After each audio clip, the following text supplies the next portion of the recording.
This is weird. This is the first time we've done an editor, Christopher, since we started doing video. So have a close-up of my face, I guess. There was a problem with my audio recording on this episode. I did my absolute best to get rid of some of it. Unfortunately, it resulted in some very big swings in the way that my voice comes across. So sorry about that. And if you can't hear what I'm saying, then turn me up so that I'm so loud that your car shakes, I guess. Okay, thanks, love you, bye.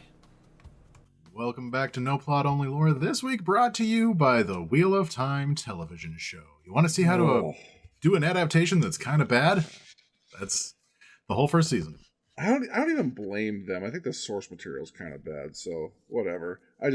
I suffered through that. Are we about to fight again? Is that... Yeah, probably. I don't like it. I liked the books. Uh-huh. I liked the third season. There's a third season? Yeah, I suffered through seasons 1 and 2 to get to season 3. And even season 2 showed a lot of like good promise on the adaptation side of things. Like they started taking things a lot more seriously. There was like some really great costuming that happened with the costuming and the set design were both looking really good for a bit. And then the third season actually knocked it out of the park, and then they canceled the show. Yeah, I never... Okay, I tried reading the books because my buddy is a diehard fan, and I got halfway through the first one. I'm like, this is nonsense. This is stereotypical high fantasy nonsense. And then I watched the first season, and I was like, this is poorly adapted, poorly acted fantasy nonsense. And so I gave the second season like a shot, and I got maybe halfway through, and I was like, I refuse to waste my time in this way. There's so many other things I could do with it. There's so much good TV out there right now. Why would I tolerate this? I want to watch Foundation, and I still haven't gotten around to it. Like, that's fair. The thing I would say with like the Wheel of Time books, and like I hate to be that guy that's just like, you just have to wait. You just have to wait until it gets good. No. But like the first book is all set up, right? Like it's very purposefully put together to be a like a by the numbers send up of Lord of the Rings, where it's just like your young crew is picked up by a weird wizard and they go off to some weird place to fight a guy, right? Like all of that like paint by numbers fantasy stuff is on purpose to set up the total carpet tug of the third book, right? The second book, you start to see some of it, right? Like the foundations of that storyline start to crack around the edges a bit, and you're like, hold on, they already fought the big bad. What is going on? Why are they being weird about all of this? And then by the third book, where like the main character fucks off on his own and you don't see him for most of the book because he's going off doing crazy people things and you're not sure if they have to like go and kill him, that's when it starts to like get really good. Yeah, okay. So he needs 3 books to start getting good. By the time you're done the third book, you've finished The Lord of the Rings. But then you still got like a whole bunch of books left. You don't have to. That are really good. You don't have to. You could read 3 books and then finish The Lord of the Rings, or you could waste 20 books on reading the not Lord of the Rings that's kind of mid. And you didn't even get finished by the same guy. So yeah, and then unfortunately I have to like put the caveat of like the slog in there too, because there is a stretch towards the end of Robert Jordan's time writing the books, where it like really slows down to a crawl and gets kind of weird. Anyway, I don't adapting things is hard. Yeah, sure, and a lot of times people get it wrong. Yeah, that's fair. And I think that is true when you're adapting like a book to a movie or a book to a show or a show to a book. Like, I don't know if you've ever read like novelizations of movies or TV shows, but they are so bad. I'm trying to remember. There was one that I read that was like actually kind of helpful to get like the internal monologue of what was happening. But yeah, because I mean, isn't that how we got? Isn't that how we got like somehow Palpatine returned or something like that? Like was Maybe. I'm trying to remember. There was something like that that happened in Star Wars where the novelization was just like, I don't know, man. The only novelization that I've read that I think was as good as the source material was 2001: A Space Odyssey. Oh, that makes sense. Yeah. Because like there's so much context that they're able to put into the printed page that you don't have from the movie. And I actually thought that it went the other way around. That the movie was an adaptation of the book because the book was so good. Oh, sick. Granted, I was like 14 when I read it, and I really liked Dragonlance. So kind of take that with whatever grains of salt you need to. Yeah, if you like Dragonlance at 14, yeah, that's a heavy pill to swallow. I'm trying to think of any novelization I've read that was like better than the show, or at least as good. I literally can't think of one. At least not in like not in that direction. It's hard. It's really, really hard because like you have to take the thing that you've seen and faithfully adapt all of the like things that happened in that, and also think for the characters and try and figure out why they did what they did in a way that is in some way compelling. Yeah, and having to like convert a digital medium into a visual medium into like I remember years ago I was editing a guy's book. It was his first book that he'd been working on since high school.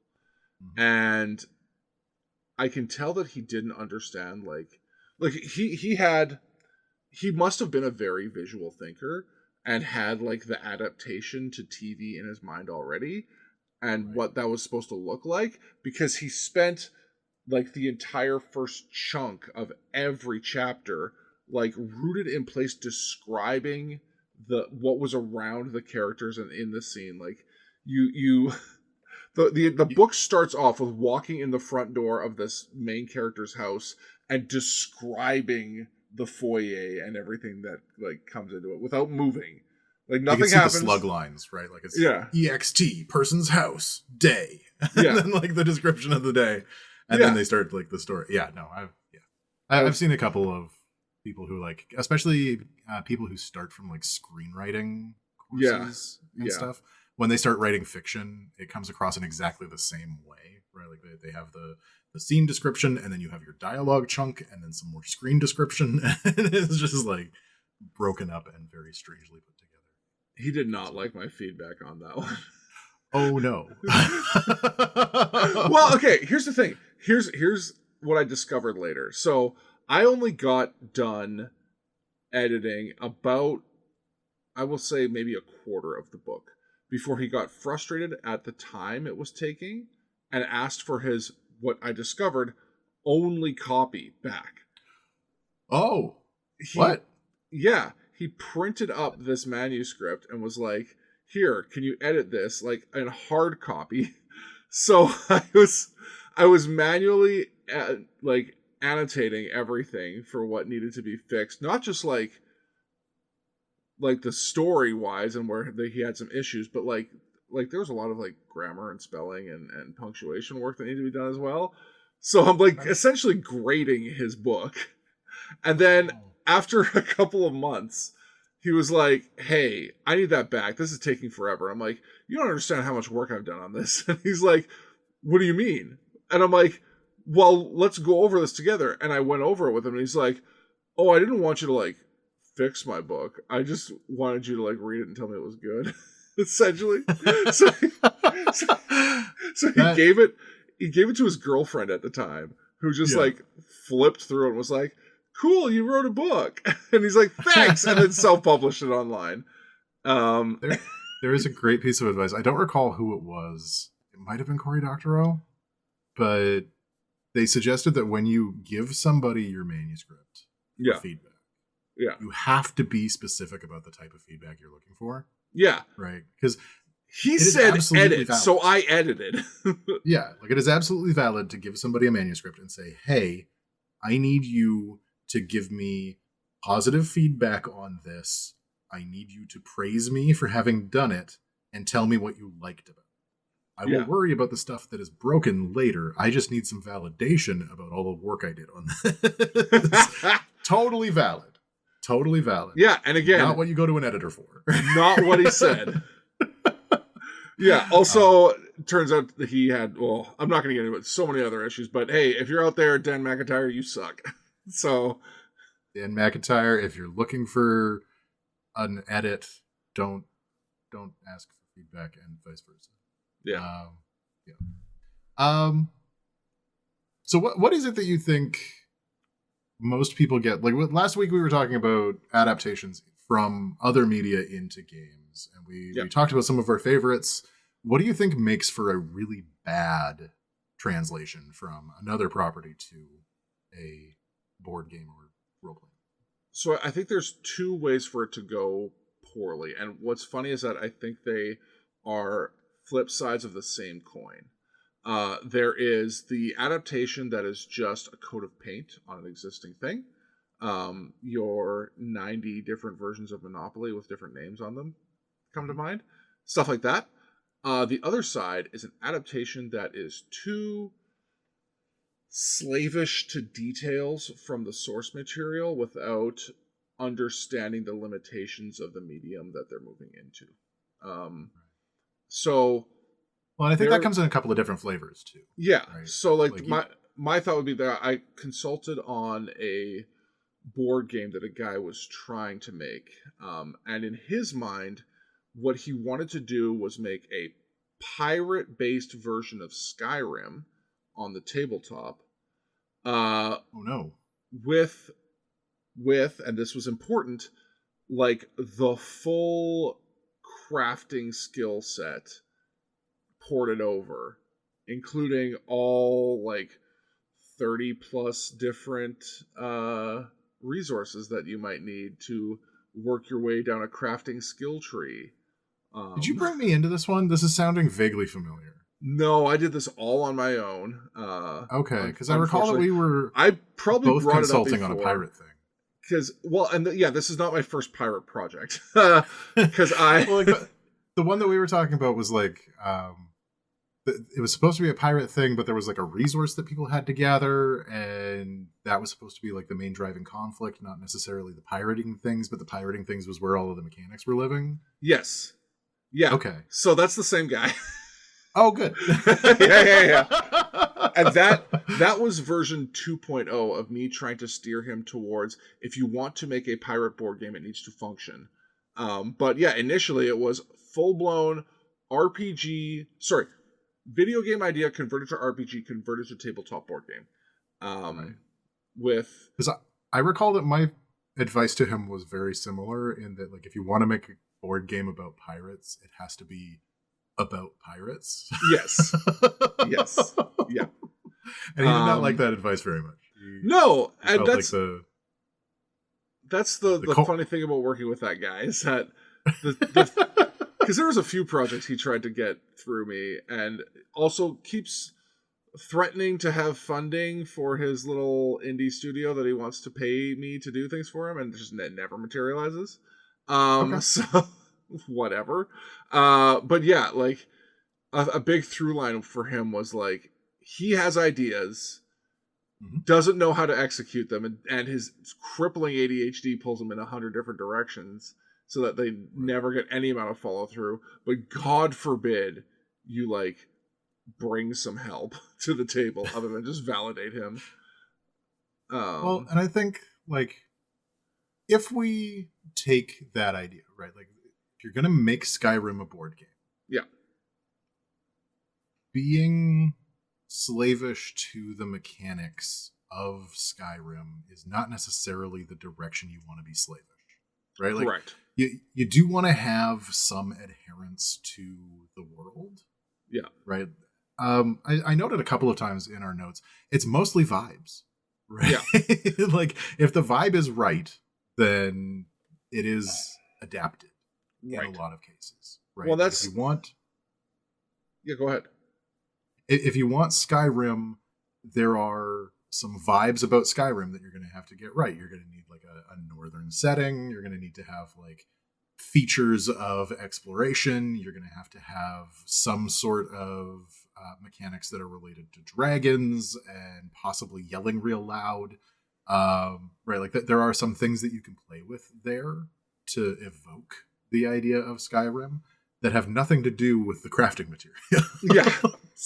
Well, that's what I tried to like get his mind focused on, was less like what is the mechanical representation of these different skills within this game, and more towards like what is the experience that you want a person to have that mimics the feeling and the reward that you get from playing Skyrim, right? Like, what is it about crafting an item in Skyrim that gives you personal satisfaction? I guarantee you it's not running around the map farming up 20 different materials, right? I don't know if that's true for this guy, because he's really into farming materials. Well, I mean, if that's what he likes, I mean, there's plenty of European, just straight up dry as a bone, like stock trading and like just, you know, really minutia based economic engines out there that might be more up his alley. But people, shockingly enough, people don't want to spend their board game evening grinding mats. Like, they just don't. Yeah. I mean, sometimes they do, but you're going to play a different game for that. Right? Yeah. You're not going to play pirate game to grind mats. Right? Well, and that's just like, why pirates? Like, if you just want to play a game about grinding mats to be just play like blacksmithing.game. Like, I don't know why does that have to be in your like adventure-based pirate sim? That sounds like a good game. I would play blacksmithing.game. That, yes. I literally played a game 2 weeks ago where the whole thrust is you make violins. And like, that's so specific. Yeah, it's the game is called Luthier, and you you make classical instruments or repair them, and you have certain patrons from, you know, the classical era who want to commission you to make them a string instrument, a wind instrument, a percussion instrument, and then sometimes you could just go perform those instruments to earn favor or repairs. Like, it's fine. It's just, hey, here's my patrons. They want me to make some violins. Here you go. I'll play this violin for you too as well. Like, that's fine. That's the whole game, is make violin.game. That's fine. And that sounds like it's very thematically cohesive. Yeah, it was super duper. You could 100% do it with blacksmithing, but like, I guess, yeah, like I didn't put it in. He has to know what the thing that he's trying to convert is actually about. Like, what is Skyrim actually about when you're trying to put that on the board as a game? Like, it's not about making your armor. It's about using that armor to go and do whatever the actual thrust of Skyrim is. And that is, you know, even that, you can't boil it down to just, like, they've made Skyrim the board game, and Skyrim the board game did not have the crafting system that this guy wanted. I mean, yeah, so, like, one of the notes that I have here is the idea of, like, lore bloat without playability. Yeah. Right? Like, the idea that you're going to be pulling in all of the, like, 700 books in Skyrim to be in this board game, right? Like, nobody wants that. I don't think. Maybe I really like the idea of, like, a significant portion of Skyrim the board game being about collecting all of the volumes of the Lusty Argonian. But like, similar to the idea of like having all of these crafting mechanics that nobody's actually going to want to use necessarily, or like actually detract from the main draw of the game, right? I think what he's trying to evoke, and what we've seen sometimes, is that you're trying to have as much of the lore, as much of the game experience that you're used to, or like the movie experience, or whatever it is that you're pulling in the game itself. And sometimes you gotta let it go for the sake of playability. Right. Well, I mean, you know, what is it, that quote that like brevity is the soul of wit or something like that? Like, editing definitely helps you seem smarter and make things more fun. I mean, yeah, I would say, God, I think that's been a through line in every game I've consulted on, is that people they refuse to, you know, kill their babies or whatever it is, right? Like, they don't want to clip anything off because they think, in their mind, by the time it gets to me, they've already trimmed off all the fat, and now this is like pure beef. Here we go. This is the perfect game. And I'm like, wow, that is a flabby cow. Like, well, and yeah, I think true that, as well as like the when dealing with a adaptation in particular, there are going to be different things that draw you into the original work that aren't necessarily going to lend themselves to being part of a good game loop. right. Right? Like you can't if you're sticking to something like the plot, right? Yeah. And famously we hate it. No plot. Yeah. If you're trying to put together a game and you have like plot elements that need to happen over the course of that game, then every time you play that game, it's going to be the same. Yeah, right? 100%. And that isn't going to loop properly. You're not going to have a lot of replayability because you're trying to recreate plot points rather than like the ludic element of choice and agency and allowing the player to have an impact on the outcome of the game.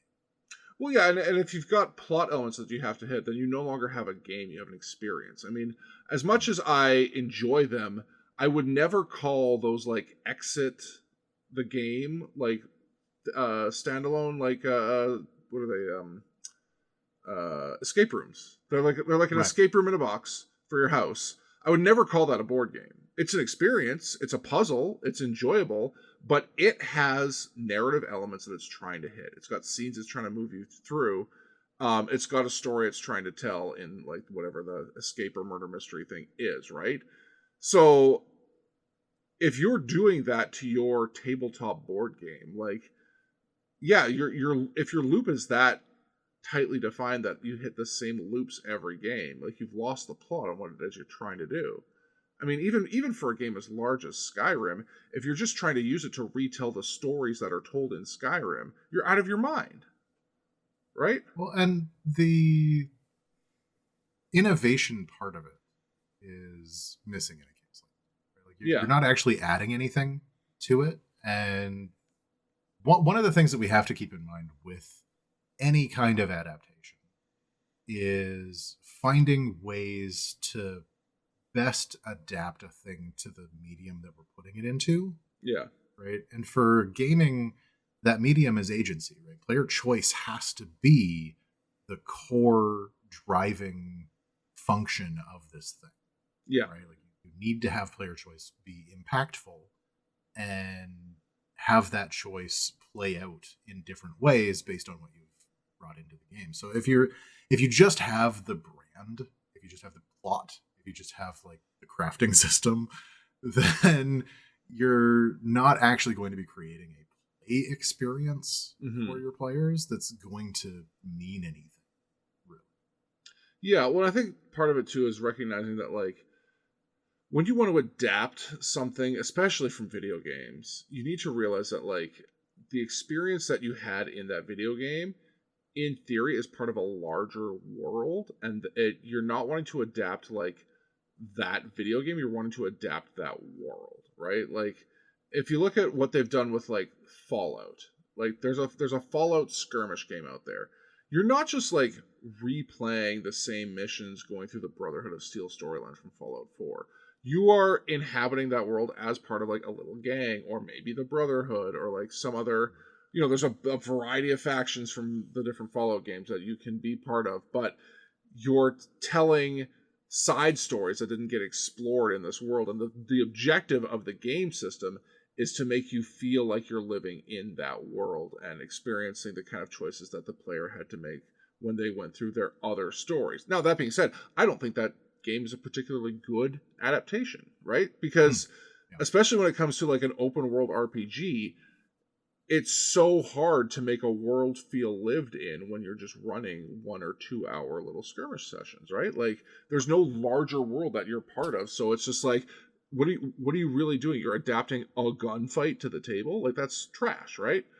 And there's 100 games that are just skirmish fights. Go do that. They have better rules, and they're not just like slapping a Fallout name on something. Well, that's something that we were talking about last week too, of just like if you can take the Star Wars name off of it and it still Right. plays just as good, it's not a great adaptation. Sure. Right? Like, it might be a good game, and we have, I think, some good versions of games that have like an IP attached to them that are good as games, but actually kind of ass on the like adaptation side of things. 100%. I mean, Star Wars in particular has done that so many times where they've put out a good game and it's just a good game. It's not like a good Star Wars experience. I mean, on the one hand, you've got games like Star Wars, was it Rebellion? Or they did the other, I mean, Imperial Assault was playing through what felt like scenes from the movie, and you like make this little campaign of linked events together, and it felt like, yeah, I was actually like part of the Resistance or what have you there. Those were a good adaptation of what story the Star Wars like movies were trying to tell in their various forms, and you just felt like a part of the bigger story. On the other Knights of the Old hand, Republic. Knights of the Old Republic was fucking great. yeah, Because it yeah, was telling a story that was different, but obviously in the same world, had a bunch of the same like elements.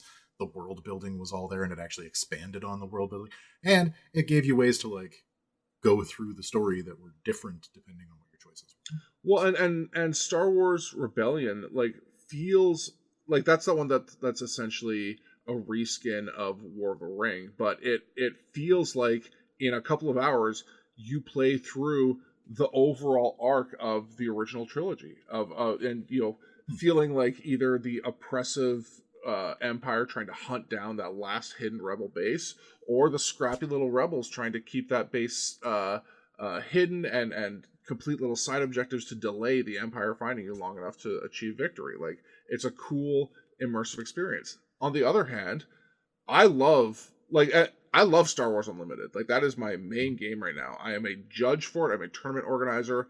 And I'm not saying this like boastfully, but I am a huge point in the local Star Wars Unlimited community. And if you took Star Wars off of the card game that I'm playing, it would still be a rock solid game, design wise and fun wise. It just happens to have a couple of, you know, Star Destroyers slapped onto it, and they call it a Star Wars game. That being said, every once in a while, like I'll give you an example here. They will sometimes have cards that give you that feel. So this is Leia Organa, Extraordinary. Okay. You've seen the sequel trilogy, right? Unfortunately, yes. Yes. So there is this card essentially recreates the scene where Leia force pulls herself back onto the ship after it gets blown up. Best part of it. Yeah. Mary Poppins Leia is recreated on this card. It is it's a unit, so that means it's like essentially a creature, but it's a space unit, a person in space, who enters exhausted, so it's tapped and unusable, and cannot ready, but it gains the ability to, as an action, use the Force, move to the ground arena, and give each friendly heroic unit +2/+2. So she uses the Force, pulls herself back to the ground, and can then fight on and help your team. Right? Now, if you want to be stupid like me, you take this and you play it with a card like Dogfighting, and you use Space Leia to fly around and shoot down ships for like for no good reason. But you know, we've never done a call to action before. I'm going to specifically say that, like, if you've made it to this point in the podcast and you disagree with me that the like Leia pulling herself to the ship is the best scene in that entire movie, get in the comments. I want to fight with you. I will fight with you all day. Best scene. I have lots of problems with that movie, but I think you're right. That might be the best scene in that movie. Yep. Culmination of her entire arc. But yeah, it's great. I mean, the rest of the time, it's just almost indistinguishable from Magic the Gathering, right? Like, it's hey, you know, like, every time I teach them, like, have you played Magic? They're like, yeah. I'm like, great, you're 90% of the way there. Here's a couple of rules variances, right? Like, that's it. I find which is not a bad thing to do. Yeah, I find that true about the TCG space in general. Right. Is that, like, the Game of Thrones TCG that they came out with, and then they had two versions of it. Like one of them was like a boxed version. Yeah, the LCG version. Yeah, LCG version, and then there was a TCG version that came out before it. If you took all of the Song of Ice and Fire stuff off of those cards and just slapped some generic fantasy stuff on it, same game. Yeah. And well, and that's notably not any better or worse. I think that's just unfortunately a thing that Fantasy Flight did for a while. So after the success of Netrunner, they were like, "Ooh, LCGs are an awesome thing to do. We love them. Let's just change the serial numbers every time." So you got the Song of Ice and Fire, you got the Warhammer one, you got they did one that was like Miskatonic University type Cthulhu type stuff. And it was all just, I mean, even the L5R relaunch, there was all the same thing, right? It's just LCGs. Okay, so I didn't put this in the notes, and this might actually need an entire episode, just because, like, we're running out of time. But I think, and this might be the worst thing I say on this podcast, I think the best TCG adaptation ever made was Yu-Gi-Oh! Unfortunately, yeah. Yeah. Like, as an adaptation, it's fucking great. it's the show. It's the show in your hand. I understand that, like, those two were essentially developed, like, concurrently. But sort of, yeah. Yeah. And, like, if you take the book, too, right? Because, like, the book took an interesting trajectory where, like, the first bunch of books were, like, a horror story. Yeah. Right? Like, Yugi was this, like, vengeful... Like, he was possessed by a vengeful game spirit that, like, the first issue that I remember reading, he played a game with a guy of, like, holding a lighter on the back of your hand while they were both doused in gasoline, and whoever lost burned to death. Yeah. Right? So, like, it wasn't like play funny card game with holograms, screw the rules, I have money. It was, like... really fucking dark to begin with, and then they like slowly started like the guy discovered Magic the Gathering, I think, through his publication, right? Like he started publishing, and people were like, "Dude, you need to include a Magic thing," and then he got obsessed with it. Like just the entire manga became about Magic the Gathering, sort of. I mean, that's a better route to take than what's happened with, like, let's say Union Arena. I mean, Bandai loves adapting anime into card games, except Bandai has the Bandai card game, and that's kind of always the same design, and every game they make plays about the same way, and they just kind of like I said, file the serial numbers off and put out, like, they've managed to hit gold right now with One Piece. One Piece has gone bonkers for them, but if you play Dragon Ball Super Card Game Fusion World, it was the same game. Union Arena is the same game, they just keep adding different anime licenses to it. Gundam is the same game. Like, it's just... Can you shuffle the cards together in sleeves and play it? Almost yes. Like, it is honestly that bad. They use the same basic rule set, the same structure for the games. The only difference being, like, One Piece lets you use your resources and other cards from hand to, like, buff and debuff cards to change the math on combat. That's it. Everything I kind of want, like, I'm not huge on crossovers, but, like, Monkey D. Luffy fighting a Gundam is kind of right up my alley. No, I want Char Aznable to put a plasma axe right between Monkey D. Luffy's eyes. I want to see Grandpa Gundam step on Tony Chopper and call it a day. Aw, Chopper. All right. We're pretty much at time, but I just want to touch on, like, some design pitfalls, like stuff that people do that they probably shouldn't, and like things that you can just kind of generally avoid. One, don't adapt the plot. We talked about that a little bit already. Yeah, again, you're adapting the feel of a game. You're adapting the emotions of a game, the vibes, not the game.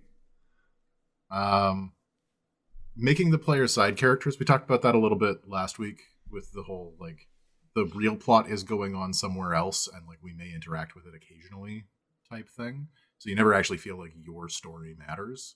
Yep.